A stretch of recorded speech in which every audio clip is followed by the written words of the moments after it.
Where's my toaster? A commenter told me if I do one more stream today, I'd get a free toaster from YouTube.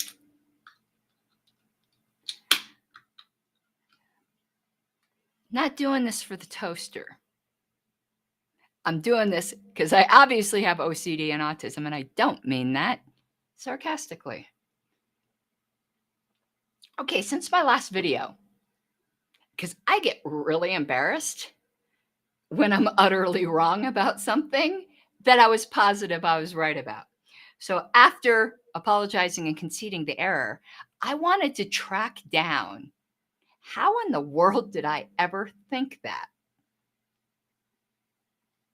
So now this is going to be super, super boring unless you love parliamentary procedure and rules. If you would rather eat your own foot out of a bear trap than go through this minutia, go away. You'll hate this. So I was sitting here and I was supposed to be taking a nap because I don't feel very well today. And I was sitting here going, self, how'd you screw that up? I make no secret of the fact that when it comes to LNC secretarial work, one of my idols is Alicia Matson. Even though we didn't get along very well in the beginning, that had nothing to do with her skills. And I think I picked this up by misinterpreting some convention minutes. So here's where we're going to get into minutia. Main motions, and there's probably even going to be more minutia on this. I'm probably going to be obsessing on this for like the next month. Lucky you guys. Main motions, which die for lack of a second, per strict Roberts, do go in the minutes. However, and this is I assume original main motions and probably bring back. I think bring back as well. Let's look this up. But things like an appeal from the ruling of the chair, which is an incidental motion, which dies for a lack of a second, does not get recorded in the minutes. That wasn't an issue with today's thing. But what I remembered, because I did a video on it, if you want to know the video I'm thinking of, it's a funny video. Go look up on my channel. It's just like 2 minutes long because it's a jokey video. I think the video is called Nick Sarwark Thug Life, because Nick was a badass convention chair. And it's a small clip of somebody not reading the room and an appeal dying for lack of a second. It's hilarious, I think. And I got a copyright claim on it for using Snoop Dogg's, you know, that Thug Life theme. So I remember that wasn't recorded in the minutes, but it shouldn't have been because it's not an original main motion. But I think that's where I got in my head that all motions that die for lack of a second don't get recorded. My misunderstanding, because I tell you, even now, I despise learning the different, like, incidental, subsidiary. I hate all that. I really do. JJ will tell you that's like a weak point I have because I hate it so much. The classification of motions. It's very important, though. Mike and I got into that a little bit one platform committee meeting where he objected to consideration of the question, and I ruled it out of order. And one of the reasons being because it was an incidental motion and you can't object to consideration, whatever. We're not going to go down that road.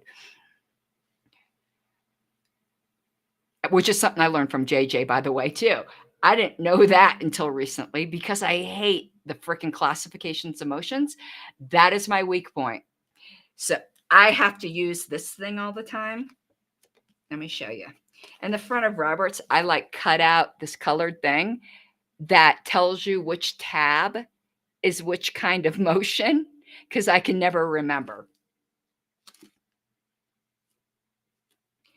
So technically, think of the meme, but actually, technically, just per Roberts, and I'm going to qualify this with rules, I was actually correct per Roberts that one of those motions I was criticizing in a certain set of minutes shouldn't have said it died for lack of a second because it was calling the question, which is not an original main motion. However, per Roberts, you don't even put calling the question into the minutes.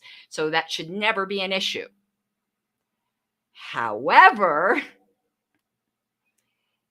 the Libertarian Party's policy manual adds additional requirements for the minutes. And I'd like to read this to you because I think our policy manual overrides Roberts here anyway. So even though I might have been technically correct by accident, because I'm telling you, it wasn't because I was getting into classification of motions because I suck at that.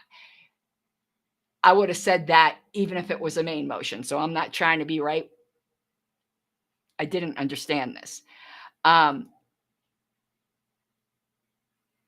crap, I went to the wrong spot in the policy manual. So let me go back 2 minutes. In the policy manual, currently page 13, trying to see what section number this is for you policy wonks. Section 1.02 minutes. Section 6. LNC minutes require the complete text of all motions. So we require in our minutes calling the question, all motions, every amendment, like all motions. If it's a motion, it's required by our policy manual to be in the minutes. Doesn't matter what class of motion it is. Our policy manual requires much more in the minutes than what Roberts says. So, going back, full circle, is, crap, what am I doing here? I'm doubling up my sound. One sec. Here I am. Okay. I had 2 of my streaming windows open. So to go full circle, while saying that a call the question wouldn't be recorded as dying for lack of a second in minutes is kind of almost an incoherent statement to even make because calling the question isn't even required to be in the minutes per Roberts. So you'd never even get to the question of whether or not you would record it dying for lack of a second. But our rules require all motions be recorded. But what's funny is in that same rule, there's a hole in our rules. It's like there's a hole in the bucket, dear Liza, dear Liza. It just says complete text of all motions made with notations of any vote counts for rising votes or votes by show of hands announced by the chair. I think so do you see the weird gap? If we want to be pedantic, which I don't believe in being pedantic when it creates a nonsense. And when there seems to be a hole, you got to fill it in logically.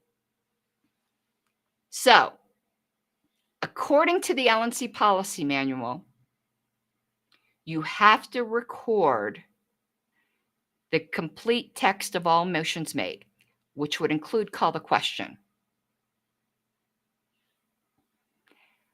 But it doesn't say with the dispensation of all motions, because that rule presupposes it's going to go to a vote. So you could interpret this rule in two ways.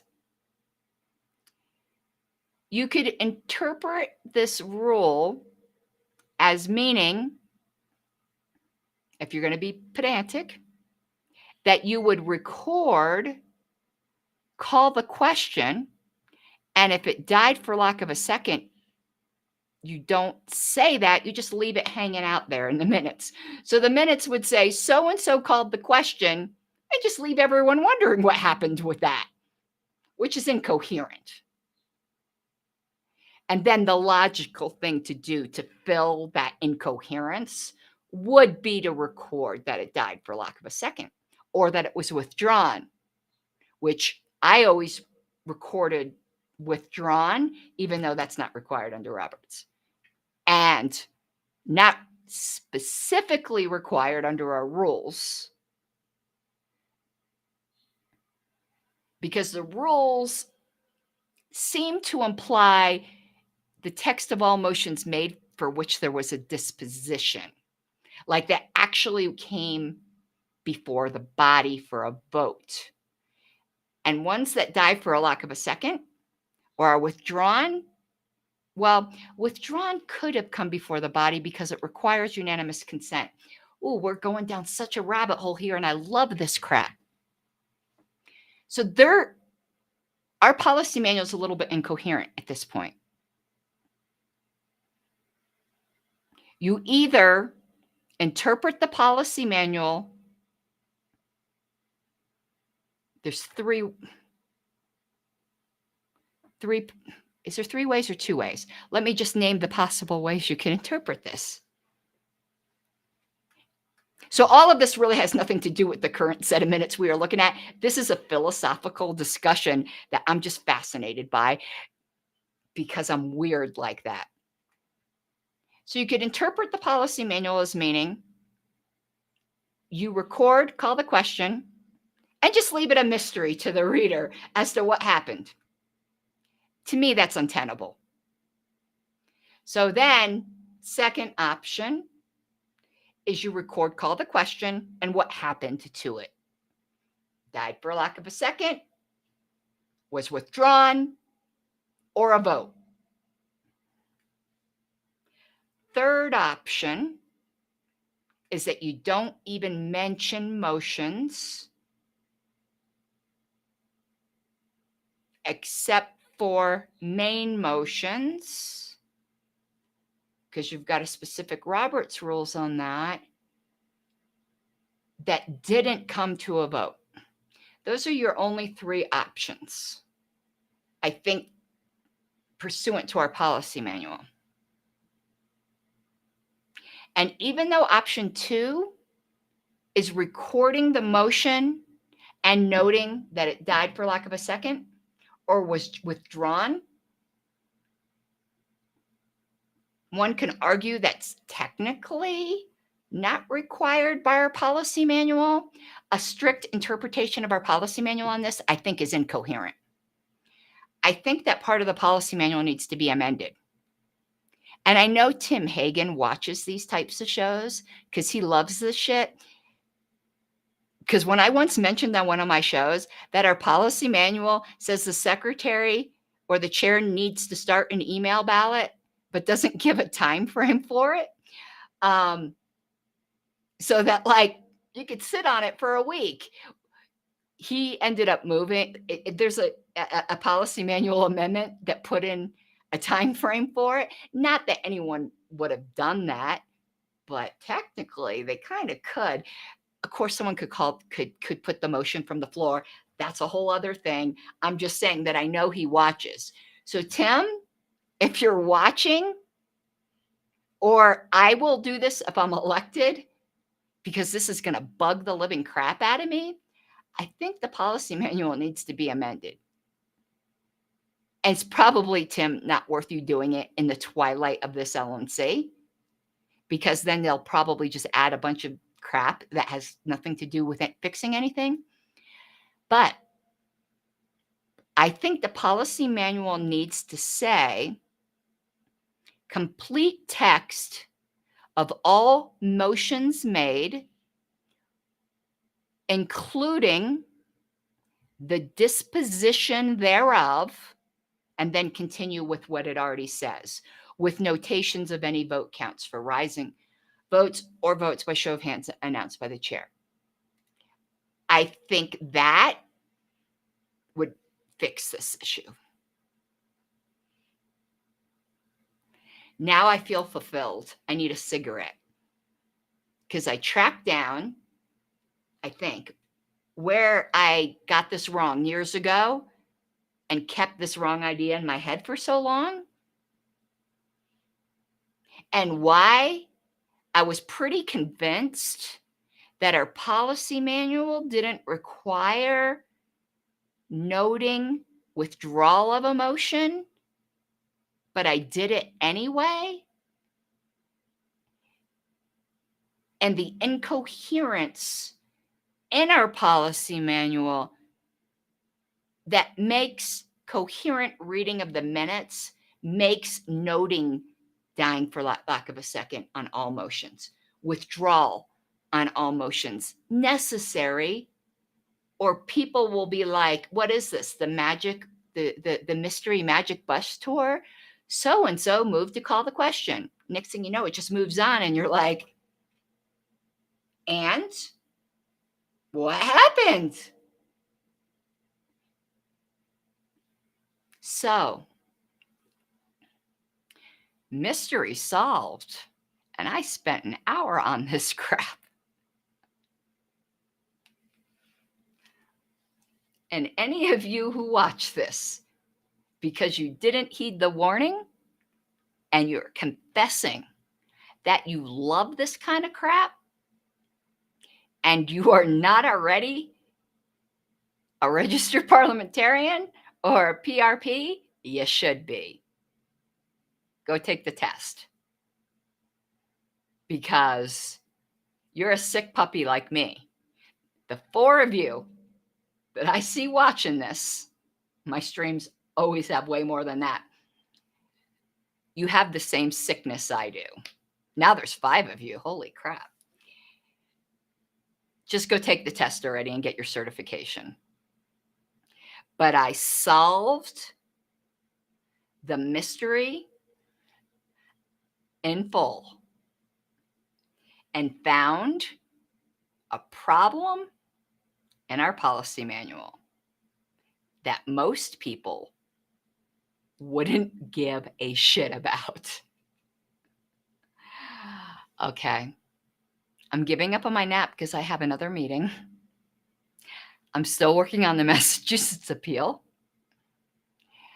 And I'm sure I see all kinds of messages. Other people are probably sending me stuff on this, and I'm going to be talking about this for the next month. Lucky you guys. But this is how I learn. A little bit piecemeal, a little bit talking through things. Richard's here, I figured. Do you see, Richard, the incoherence? Like I'm saying, like these weird implications of our policy manual? So yeah, it's fascinating. So while technically, and I don't get off on technicalities, I was right to say, per Roberts and those minutes, you shouldn't have said dies for lack of a second. There's not just Roberts to consider, there's our policy manual. And I do think in order to be coherent, our policy manual does require it. But we need to amend that because that's going to bug me.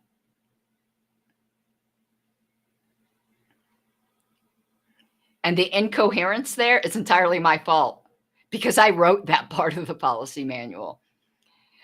There's a log of changes in there, and you could see the motion number in which I made that amendment and didn't catch that. But that's kind of like this year, isn't it?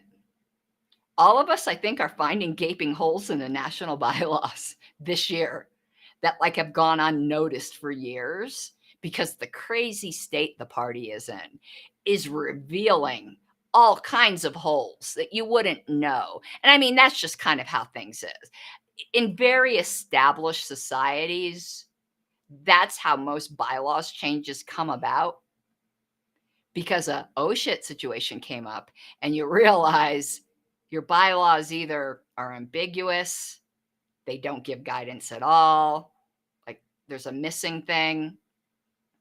Like, for instance, let me tell you a big hole, not a hole, a big problem I found in the Colorado bylaws. The wording in the terms of office means removal of board members does not get due process. And you can imagine I'm not happy about that. I'm not on the board, so this is nothing personal to me. It's just my belief in due process. But you know, one of the first amendments I'm going to be making. But I never would have learned that but for what happened to me with the LNC. Now, anytime I see terms of office, I immediately go to, does it use or does it use and? Does it distinguish officers from everybody else? You learn through experience. I never wanted to be an expert on removal. Something I wish I never had to deal with. But there you go. And hopefully that's the end of this mystery. Otherwise, you will see multiple more streams on this question because I am utterly enthralled and I don't know why. Well, in one way I know why. I want my minutes to be excellent. I want them to be absolutely correct. First, pursuant to our policy manual. Then, secondarily, in accordance with Roberts, except where I intentionally break the rules, which I do. I do intentionally break the rules when I think it's information that the members would like to have. I've always been a heretic like that. And yes, I'll tell you where I'm also a heretic. Even though Roberts doesn't say it's not required, it does say it's old-fashioned, but I don't care. I do the respectfully submitted in my name. That's not required anymore. I don't agree with that. I think it's nice. I think it's a nice touch. I think it should be required. Bad authors. Just joking. But it doesn't say you don't do it. It just says it's old-fashioned. And I don't care. I put it on on all my minutes. But it's not required, just so you know. Okay. There's two other parliamentarians in here. That's who the audience is. This is like porn for us. Yeah, it's sad. It's really sad. All right. JJ, you and I got to get to a meeting, and I was supposed to take a nap. Oh, I want to do that now. JJ says, I do signed followed by a string of initials. Now there's 4 parliamentarians in here. What is this? A parliamentary gathering?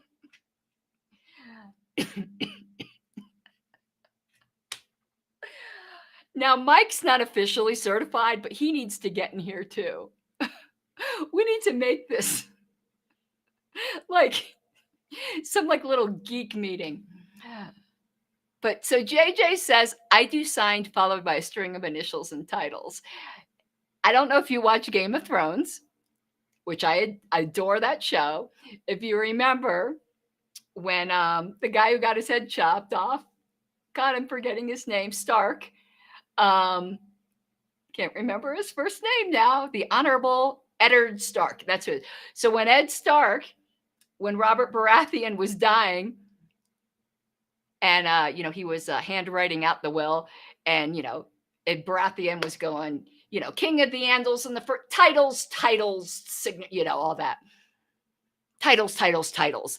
I want to do that. So yeah, I like that too. I need to collect a bunch of titles. Right now, hey, I've got a couple though. I've got RP, and I've also got CLA, which is Certified Legal Assistant. So I could go RPCLA, right? Even though like Certified Legal Assistant probably has nothing to do with anything that I'm doing right now. But I could. It is a certification I have.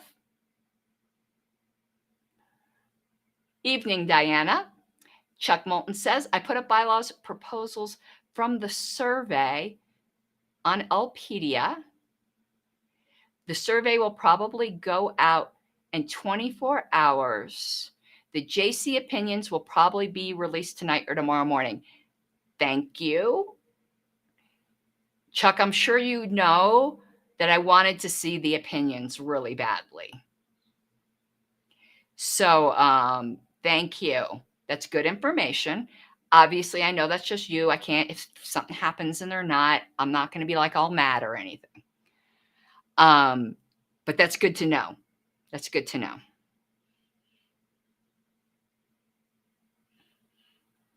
I'm not going to ask you any questions. I'm dying to, though. I'm dying to ask you if there's 6 opinions.